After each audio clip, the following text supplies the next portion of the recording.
bluntness Shame is on always you, an issue. Mr. Chairman, please. Have you Mr. Chairman, this is intolerable harassment of the witness. What's wrong with that? You need your medication.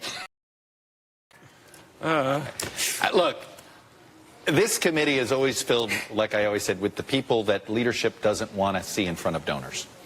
I hate to say it, whether it's on the Democratic side or the Republican side, this committee gets filled up with those folks. And it gave us that hearing, sir. Yeah, that was an ugly moment. And I mean, I knew that comment about the medication was coming, and still it's jarring to hear it. Right? It's still like, wow. But look, the American government on display. Right. I mean, like, that is all irrelevant. All his affair, all of that is irrelevant to whether or not the alleged bias impacted his conduct in the investigation. It did not. And so I think that the hearing should have been over several hours before it was. Because we went over the same text messages over and over and over, and we get the point. He said the word impeachment. Maybe he shouldn't have done it. It does seem like it's being done for television cameras. One thing I'm shocked that happens. Well, I mean, come on, it's a congressional, anytime a congressional hearing makes it to a network like Msnbc, it is not a good moment for democracy, because as Bismarck said about negotiating with, I think, France, it's like a sausage factory. You don't want to know how the sausage is made. And the House of Representatives in America, it's like the worst parts of the sausage. Yeah, most hearings. Strzok's defense of his will stop this was he in his view, we was the American voter. He wasn't speaking we as the FBI. Again, people can believe whatever they want about this. Then he said he had a backup plan. It was weird. And then there was one Democratic congressman who pointed out that there were many Republicans at the time who said worse things about President Trump. But those politicians are elected. He is an official of the FBI investigating candidates, and he is also under the provisions of the Hatch Act.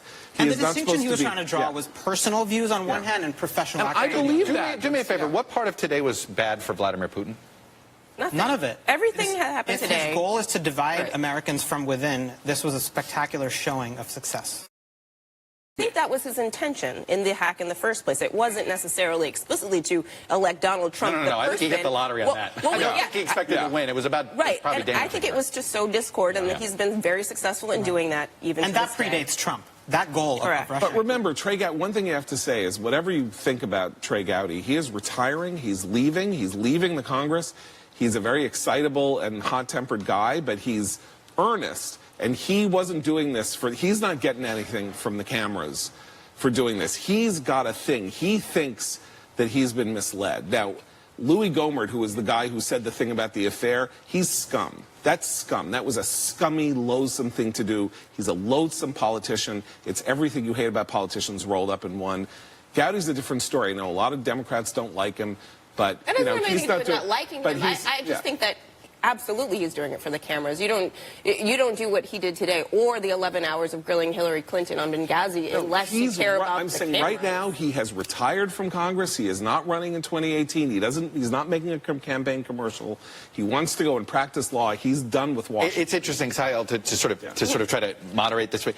I do get the sense that Gowdy is trying to both appease the angry Trump constituency on his committee, and at the same time try to bring others around. Well, the investigation does matter. He's still chairman of that committee. He's still a Republican in the House of Representatives. He would not be there if he didn't reflect where the conference was on some level. And it's true that in certain ways he has tried to build some bridges, at least in the sense of accepting the intelligence community's findings without equivocation that Russia meddled in the election for the purpose of helping elect Trump. There are many others in the House. Most of his colleagues don't accept that. Devin Nunes has not accepted that. Trey Gowdy has. Right. In some ways he will go there and try to build those bridges, and sometimes I think he will still be partisan. Right, he is in that. He does seem to straddle, is it Monday?